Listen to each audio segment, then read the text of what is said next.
பிப்ரவரி 8 நமது அனுதின மன்னா ஊழியங்களின் வாழ்த்துக்களுடன் இன்றைய நற்செய்தி. வனாந்தரத்தில் கேள்விகள். இன்றைய வேதாகம பகுதி அப்போஸ்தலர் 8:26 முதல் 35 வரை.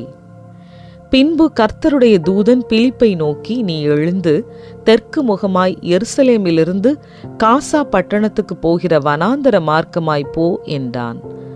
அந்தபடி அவன் எழுந்து போனான். அப்பொழுது எத்தியோப்பியருடைய ராஜஸ்திரியாகிய கந்தாகே என்பவளுக்கு மந்திரியும் அவளுடைய பொக்கிஷம் எல்லாவற்றிற்கும் தலைவனுமாயிருந்த எத்தியோப்பியனாகிய ஒருவன் பணிந்து கொள்ளும்படி எருசலேமுக்கு வந்திருந்து ஊருக்கு திரும்பி போகும்போது தன் ரதத்திலே உட்கார்ந்து ஏசாயா தீர்க்கதரிசியின் ஆகமத்தை வாசித்துக் கொண்டிருந்தான். ஆவியானவர், நீ போய் அந்த ரதத்துடனே சேர்ந்து கொள் என்று பிலிப்புடனே சொன்னார். அப்பொழுது பிலிப்பு ஓடிப்போய் சேர்ந்து அவன் ஏசாயா தீர்க்கதரிசியின் ஆகமத்தை வாசிக்கிறதை கேட்டு, நீர் வாசிக்கிறவைகளின் கருத்து உமக்கு தெரியுமா என்றான். அதற்கு அவன், ஒருவன் எனக்கு தெரிவிக்காவிட்டால் அது எனக்கு எப்படி தெரியும் என்று சொல்லி பிலிப்பு ஏறி தன்னோடே உட்காரும்படி அவனை வேண்டிக் கொண்டான். அவன் வாசித்த வேத வாக்கியம் என்னவென்றால், அவர் ஒரு ஆட்டை போல அடிக்கப்படுவதற்கு கொண்டு போகப்பட்டார். மயிர் கத்தரிக்கிறவனுக்கு முன்பாக சத்தமிடாதிருக்கிற ஆட்டுக்குட்டியைப் போல அவர் தமது வாயை திறவாதிருந்தார். அவர் தம்மை தாழ்த்தின போது அவருடைய நியாயம் எடுத்து போடப்பட்டது. அவருடைய ஜீவன் பூமியிலிருந்து எடுபட்டு போயிற்று. அவருடைய வம்சத்தை யாராலே சொல்லி முடியும் என்பதே. மந்திரி பிலிப்பை நோக்கி, தீர்க்கதரிசி யாரை குறித்து இதை சொல்லுகிறார்? தம்மை குறித்தோ வேறொருவரை குறித்தோ எனக்கு சொல்ல வேண்டும் என்று கேட்டுக்கொண்டான். அப்பொழுது பிலிப்பு பேசத் தொடங்கி இந்த வேத வாக்கியத்தை முன்னிட்டு இயேசுவை குறித்து அவனுக்கு பிரசங்கித்தான். குறிப்பு வசனம். அப்பொழுது பிலிப்பு பேசத் தொடங்கி இந்த வேத வாக்கியத்தை முன்னிட்டு இயேசுவை குறித்து அவனுக்கு பிரசங்கித்தான். அப்போஸ்தலர் 8:35. ஒரு மலையின் அடிவாரத்தில் அமைந்துள்ள ஒரு சிறிய அணையை பார்ப்பதற்கு நாங்கள் குடும்பமாக ஆவலாக பயணப்பட்டு சென்றிருந்தோம். அங்கு சென்றதும் ஆற்றில் தண்ணீர் இருப்பதற்கான அறிகுறிகளே இல்லை. சுட்டெரிக்கும் வெயிலில் வறண்டு போன அணை மட்டுமே இருந்தது. எங்கள் பயணம் வீணாகிவிட்டதே என்று எண்ணியபடியே அங்கே எங்களைப் போலவே வந்திருந்த 2 உள்ளூர் மனிதர்களுடன் உரையாடினோம்.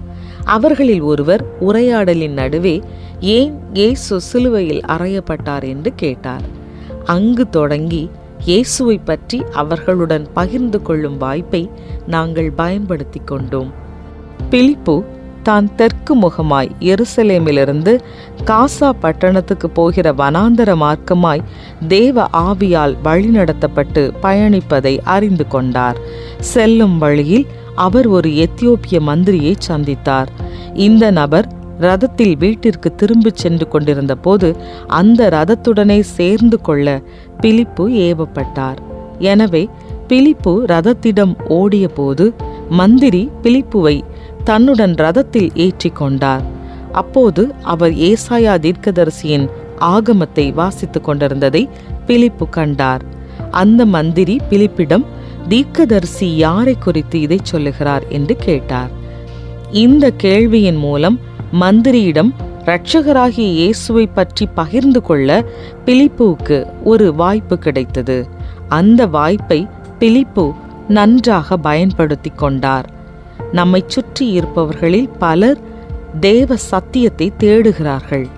இயேசுவை பற்றி யாராகிலும் தங்களிடம் சொல்ல மாட்டார்களா என்று காத்திருக்கிறார்கள்.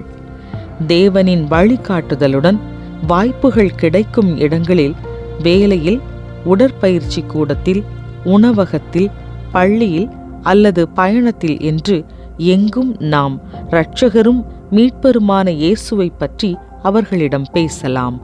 இயேசுவை பற்றிய உரையாடலுக்கு வழிவகுக்கும் கேள்வியை ஒருவர் எப்போது கேட்பார் என்பது நமக்கு தெரியாது. ஆனால் பவுல் சொல்வது போல், அவனவனுக்கு இன்னின்னபடி உத்தரவு சொல்ல வேண்டுமென்று நீங்கள் அறியும்படிக்கு உங்கள் வசனம் எப்பொழுதும் கிருபை பொருந்தினதாயும் இருக்க வேண்டும். நீங்கள் ஒப்பு கொடுத்தால் தேவன் தம் அன்பை உங்கள் மூலம் வெளிப்படுத்த முடியும். வனாந்தரத்தில் கேள்விகள் எழும்போது மக்கள் அணுகக்கூடிய நபராக இருங்கள். இயேசுவை பற்றி நீங்கள் மற்றவர்களிடம் பேசக்கூடிய சில இடங்கள் யாவை? தேவன் உங்களை எவ்வாறு மற்றவர்களுக்கு நேராக வழிநடத்துவார்? அன்புள்ள இயேசுவே, இன்று உம்மை பற்றிய நற்செய்தி தேவைப்படும் ஒருவரை எனக்கு காட்டும். உமது ஆவியின் ஏவுதலுக்கு என்னை உணர்வுள்ளவனாக வைத்திடும். ஆமென்.